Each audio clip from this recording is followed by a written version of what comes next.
దేవుని మహాపరిశుద్ధ నామానికి వేలాది స్తోత్రాలు. ఈ సాయంకాలం మరొకసారి రీతిగా మిమ్మల్ని కలవడానికి దేవుడు చూపిన కృప మహోన్నతమైనది. మంచిది సమయంలో దేవుని ఒక వాక్యాన్ని చదువుకుందాం. బైబిల్స్ ఉన్న వారందరూ మీ చేతుల్లో బైబిల్ తీసుకొని చూడండి. మార్కు శుభవార్త 1వ అధ్యాయం 40-41 వచనం. ఒక కుష్ఠరోగి ఆయన ఎదుకు వచ్చి ఆయన ఎదుట మోకాలుని, నీకు ఇష్టమైతే నన్ను శుద్ధినిగా చేయగలవని ఆయనతో చెప్పి ఆయనను వేడుకొనగా, ఆయన కనికరపడి చేయి చాపి వానిని ముట్టి, నాకు ఇష్టమే, నీవు శుద్ధుడవు కమ్మని వానితో చెప్పాను. చూసారా, దేవుని ఒక వాక్యంలో ఒక కుష్ఠరోగి దేవుని యొద్దకు వచ్చాడు. ఆయన ఎవరికి ఇష్టం కాలేదు కనుక యేసు యొద్దకు వచ్చాడు. యేసు యొద్దకు వచ్చి అడుగుతున్నాడు, అయ్యా నేను ఒక కుష్ఠరోగిని, నన్ను అందరూ చీకొట్టారయ్యా, నన్ను అందరూ దూరం చేశారయ్యా, నేను ఎవరికి ఇష్టం కాలేదయ్యా, నీ దగ్గరకు వచ్చాను, నీకు ఇష్టమైతే నన్ను శుద్ధినిగా చేయి అన్నటువంటి మాటను ఆయన పలుకుతున్నాడు. అప్పుడు యేసుప్రభువు వారు దేవుని బిడ్డలారా ఆయనతో అంటున్నాడు, ఎస్, నువ్వు నాకు ఇష్టమే అని అంటున్నాడు. యేసుక్రీస్తు ఈ లోకానికి ఎందుకు వచ్చాడు? ఈ లోకం ఎవరైతే త్రోసివేయబడుతున్నారో, చీకొట్టబడుతున్నారో, ఎవరైతే నిషేధించబడుతున్నారో వారి కొరకు వచ్చాడు. పాపులను రక్షించుటకు క్రీస్తు యేసు ఈ లోకానికి వచ్చాడు. ఏదైతే నశించిపోతుందో దాని కొరకు వచ్చాడు. చూసారా ఆయన ప్రేమ, ఎంత గొప్ప ప్రేమ. ఆ కుష్ఠరోగిని ఆయన ఏ మాత్రం కూడా త్రోసివేయలేదు. నువ్వు నాకు ఇష్టం లేదు, నువ్వు వెళ్ళిపో అని చెప్పలేదు. మనుషులు అన్నారు, అలాగన కుటుంబస్తులు అన్నారు, సమాజం అన్నది, ఆయన స్నేహితులు అన్నారు, రే నీ కుష్ఠరోగం వచ్చింది, నువ్వు వెళ్ళిపో, ఊరవతల బ్రతుకుపో అన్నారు. కానీ నా యేసు అలా అనలేదు. ఎందుకంటే ఆయనతో కూర్చువాని ఆయన ఎంత మాత్రమును బయటికి తోసివేసేవాడు కాదు. అలాంటి వారే ఆయన కావాలి. నిజంగా దేవుడు ఎంత గొప్పవాడండి. అందుకొరకే మన స్వభావం వేరు, మన ఆలోచనలు వేరు, మన తలంపులు వేరు. ఆయన స్వభావం వేరు, ఆయన ఆలోచన వేరు, ఆయన తలంపులు వేరు. అందుకొరకే ఈరోజు నీవు ఇలాంటి పరిస్థితులు ఉన్నావా? ఆనాడు ఆ కుష్ఠరోగంతో ఆ వ్యక్తి అందరికీ ఇచ్చి అన్నట్టుగా ఆయన జీవితం మారిపోయింది. కానీ ఇప్పుడు యేసుప్రభువు వారు నీలో ఏ కుష్ఠున్నదో, ఆత్మీయ కుష్ఠున్నదా లేకపోతే పాపమైన కుష్ఠున్నదా, ఏ కుష్ఠుల్లో కూడా దేవుడు నిన్ను బాగు చేయడానికి నిన్ను ఇష్టపడుతున్నాడు. ఆయన నిన్ను ముట్టడానికి ఇష్టపడుతున్నాడు, నీ జీవితాన్ని సరిచేయడానికి ఇష్టపడుతున్నాడు, నీకు ఒక మంచి అవకాశాన్ని ఇస్తున్నాడు.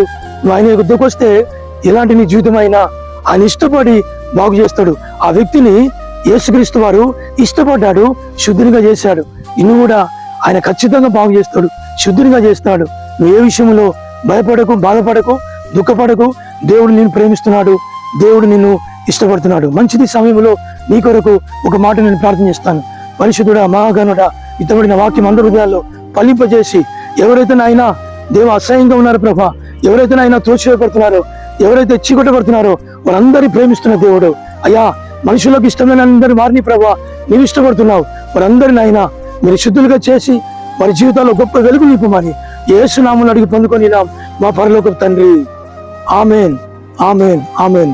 మరొకసారి మన ప్రభు అయిన యేసుక్రీస్తు నామములో మీ అందరికీ శుభాలు. దేవుని మహాపరిశుద్ధ నామానికి వేలాది స్తోత్రాలు. మరొకసారి ఈ రీతిగా మిమ్మల్ని కలవడానికి దేవుడు నా పట్ల చూపిన కృప మహోన్నతమైనది.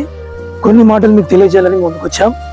యూట్యూబ్ ద్వారా మీకు దేవుని ఒక వాక్యాన్ని కొద్ది నిమిషాలే వినిపించడానికి దేవుడు మా పట్ల చూపిన కృప మహోన్నతమైనది. ఎన్నో యూట్యూబ్ ఛానల్స్ మనం చూస్తున్నాం, ఏదో ఒక కలవరం, ఏదో ఒక ఆందోళన. కానీ ఈ వాక్యం ద్వారా మీరు ధైర్యం పొందాలని, ఆదరించబడాలని, దేవుని కొరకు ఇంకా బలంగా నిలబడాలని మేము ఈ చిన్న ప్రయత్నం చేస్తున్నాం. దయచేసి మీరు చూస్తున్నారు చాలా మంది, కానీ సబ్స్క్రైబ్ చేసుకోవట్లేదు. చేసుకోండి. మీరు చేసుకోవడం ద్వారా మేము ఇంకా ప్రోత్సహించబడతాం. మాలాంటి సేవకులను మీరు ప్రోత్సహించండి. దేవుని కొరకు మేము నిలబడడానికి మీ వంతు మీరు మా కొరకు ప్రార్థన చేయండి. మంచిది. దేవుని సువార్తను ఆపాలని చాలా మంది ప్రయత్నిస్తున్నారు. ఈ సువార్తను ఆపడము ఎవరి వల్ల కాదు. ఎందుకనగా ఈ సువార్తను ఎవరు ప్రారంభించారో వారు మాత్రమే ఆపాలి. అర్థమైందా మీకు? ఈ సువార్తను ప్రారంభించింది ఎవరు? యేసుక్రీస్తు దేవుడు ప్రారంభించాడు. మరలా ఆయన మాత్రమే ఆపాలి. ఇంకెవరి వల్ల కాదు ఆపడం. దీన్ని ఆపాలని చాలా మంది ప్రయత్నాలు చేస్తున్నారు. ఎన్ని ప్రయత్నాలు చేసినా ఆ ప్రయత్నాలు విఫలమవుతాయి కానీ సఫలం కాదు. ఎందుకంటే దేవుని సువార్త ద్వారా ఎంతో మంది రౌడీలు, గుండాలు, వ్యభిచారులు, దొంగలు, నరహంతకులు, తల్లిదండ్రుల మాటకు అవిధేయులు చాలా మంది అండి ఈరోజు బాంబులు పట్టుకున్నటువంటి చేతులు బైబిల్స్ పట్టుకొని తిరుగుతున్నాయి. చాలా మంది వారి జీవితాలను మార్చుకుంటున్నారు. ఈ సువార్త కనుక ఈ లోకంలో లేకపోతే పాపం ఇంకా పెచ్చురిల్లిపోవు, పాపము ఎక్కువైపోవు.